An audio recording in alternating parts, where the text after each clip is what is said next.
నమస్తే, welcome to our channel. నేను ప్రియాంకారావు.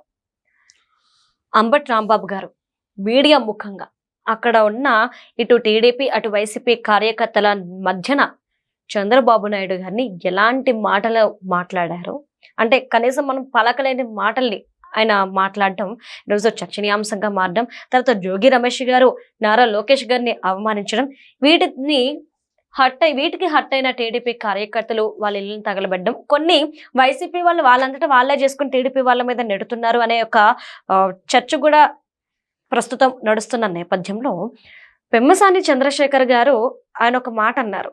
24 గంటల్లో నువ్వు చంద్రబాబు నాయుడిని తిడుతున్నావు, 24 గంటల్లో ఏం జరుగుద్దో చూడు అని చెప్పేసి దాన్ని పట్టుకొని ఇప్పుడు పెమ్మసాని చంద్రశేఖర్ గారే ఈ దాడులన్నీ చేపించారు, ఇల్లు తగలబెట్టించారు, కార్యకర్తల్ని మా మీదకి నెట్టుతున్నారు, మమ్మల్ని చంపేబోతున్నారు, చంపమని సలహాలు ఇచ్చారు అని చెప్పేసి ఈరోజు పెమ్మసాని చంద్రశేఖర్ గారి మీద ఆరోపణలు చేస్తూ వస్తున్నారు వైసీపీ వాళ్ళు. మరి ఇందులో వాస్తవం ఏంటి? అసలు పెమ్మసాని గారు ఏం చెప్పారు, వైసీపీ వాళ్ళు ప్రజల్లోకి ఏం తీసుకెళ్తున్నారు, ఈ దాడుల వెనుక ఉన్నది నిజంగానే పెమ్మసాని గారా అనేది తెలుసుకుందాం.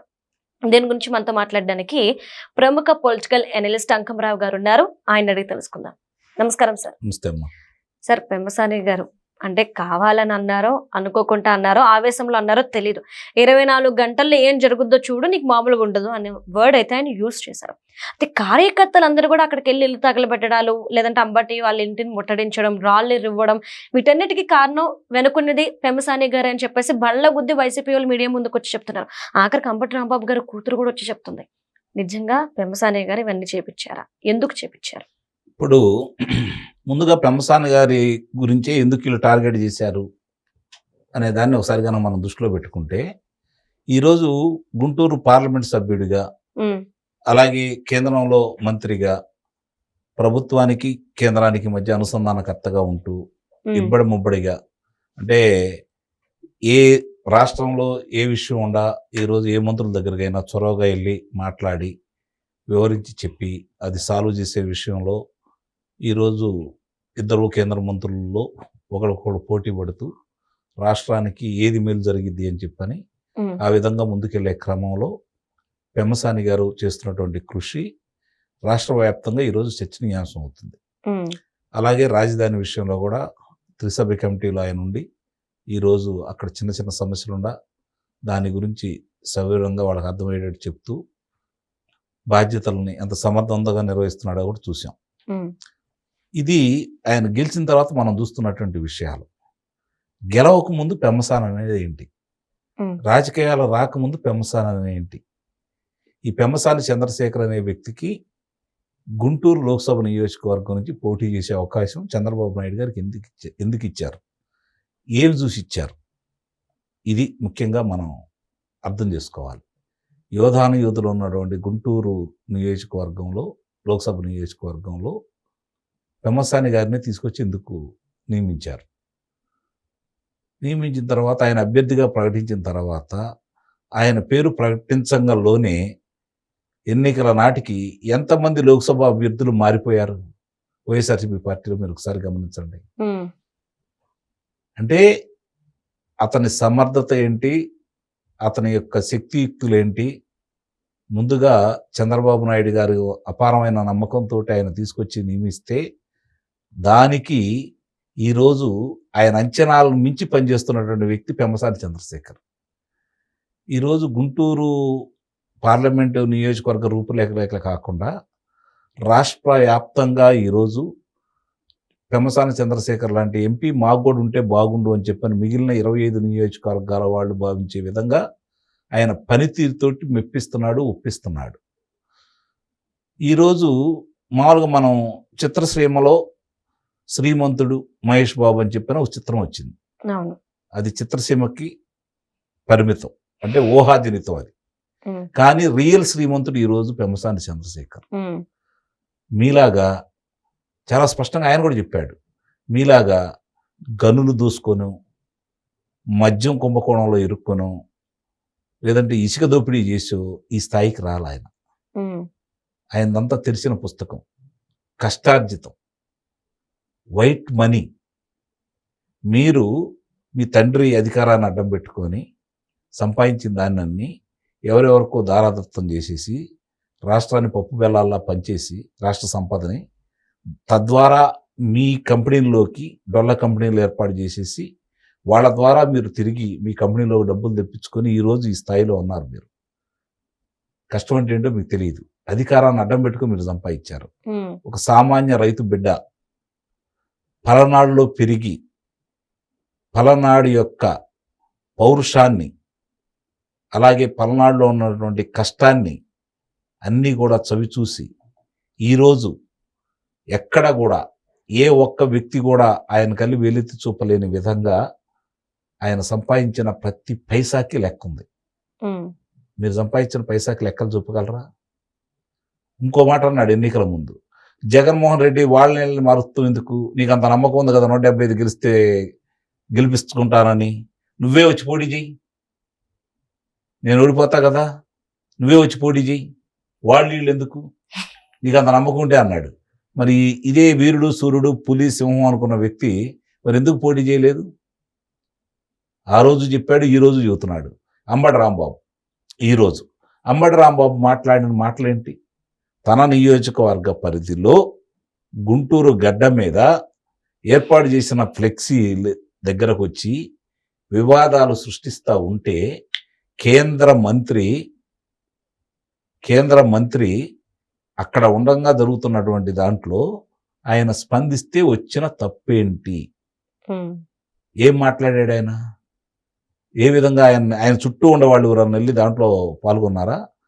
కార్యకర్తలు ప్రభుత్వం చర్యలు తీసుకోవట్లేదు కాబట్టి పొద్దున జరిగిన సంఘటనకి సాయంత్రం దాకా వాళ్ళు మధ్యాహ్నం దాకా ఏమీ చేయలేదు కాబట్టి అప్పుడు కార్యకర్తలు బజారుకు వచ్చి చేశారు. ఆయన ఉసిగొలిపితే, ఆయన కనుసాయిగా చేస్తే ఇవన్నీ జరిగినాయి. ఆయన ఆధ్వర్యంలో జరిగినాయని మేము మాట్లాడుతున్నాడు. ఆయన ఏదన్నా ముఖాముఖి మాట్లాడతాడు. రాజకీయం చేయటానికి రాలా ఆయన. మాతృభూమి మీద ఉన్నటువంటి ప్రేమతోటి అమెరికా పౌరసత్వం తీసుకోకుండా అక్కడ అంత వ్యాపార సామ్రాజ్యం ఉన్నా కూడా రాజకీయాల్లో ప్రజలకు ఏదో చెయ్యాలని ఆర్థికంగా పూర్తిగా ఈరోజు ఎలాంటి ఇబ్బందులు లేవు కాబట్టి ఎన్నో వేల మందికి ఉద్యోగ కల్పన చేసుకుంటూ ముందుకెళ్తున్నాడు కాబట్టి ఆయన రాష్ట్రం మీద ఉన్న ప్రేమతోటి నాకు చదువు నేర్పి నేను నడిచి ఈ స్థాయిలో ఉన్నటువంటి నా మాతృభూమికి నేను ఏదో చెయ్యాలనే ఆలోచనతోటి రాజకీయాల్లోకి వచ్చాడు. రాజకీయాలను అడ్డం పెట్టుకుని సంపాదించుకోవట్లే ఆయన. తన సంపాదన ఖర్చు పెట్టి రాజకీయాలు చేస్తున్నాడు. వ్యత్యాసం గమనించండి. ఈరోజు పెమ్మసాని చంద్రశేఖర్ గారు అన్న మాటను పట్టుకొని మీరు మాట్లాడుతున్నారు. అంతకుముందు ఇదే అంబటి రాంబాబు ఒక ప్రెస్ మీట్లో పెమ్మసాని గారి గొప్పతనం గురించి, వాళ్ళ కుమార్తె చెప్పిన విధానాన్ని గురించి వర్ణించాడు. మర్చిపోయినట్టున్నారు. కానీ ఈరోజు అంటే వైసీపీ వాళ్ళు ఆడుతున్నటువంటి దాంట్లో బలిపశువు అవుతున్న వ్యక్తి ఎవరన్నా ఉన్నారు అంటే అంబటి రాంబాబు కుటుంబ సభ్యులు. అంబటి రాంబాబు బలిపశువు కావడానికి సిద్ధపడే భోషణలకు దిగాడు ఈరోజు. ఎందుకయ్యా అంటే ఒకేపు నుంచి అన్ని కమ్ముకొని వస్తున్నాయి, వాళ్ళకి సంబంధించిన విషయాలన్నీ బయటకు వస్తానే ఉన్నాయి.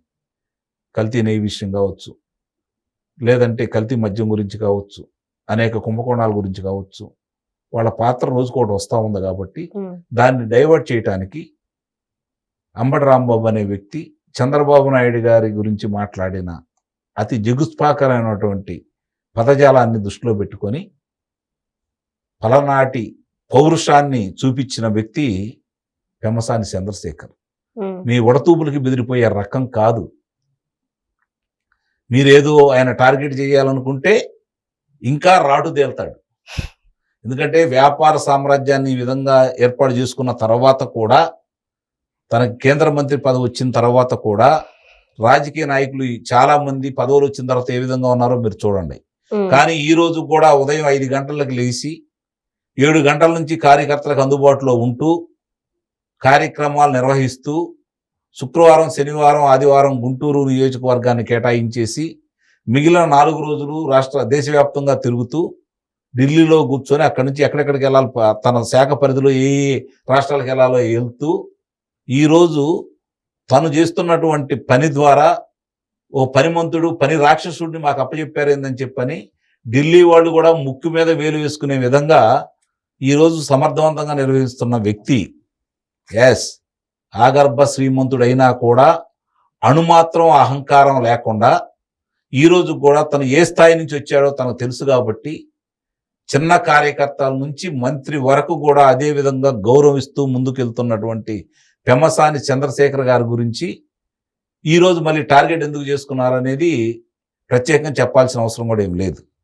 కారణం ఏంటంటే కాపు నాయకుడిగా చిత్రీకరించినటువంటి ఎవరు ఈరోజు అంబడి రాంబాబు. అంటే అంబడి రాంబాబు కాపు నాయకుడు, అవునా? జోగి రమేష్ బీసీ నాయకుడు. మరి జోగి రమేష్ ని గౌడ నాయకుడు అని ఎందుకు అంటలేదు? రాజకీయం అర్థం చేసుకోండి. లేకపోతే వల్లభనేని వంశీనో కొడాలి నానినో వాళ్ళని కమ్మ నాయకుడు అని ఎందుకు అంటలేదు? ఏ జోగి రమేష్ బీసీ నాయకుడు అయినప్పుడు అంబడి రాంబాబు ఓసీ నాయకుడు ఎందుకు కాడు?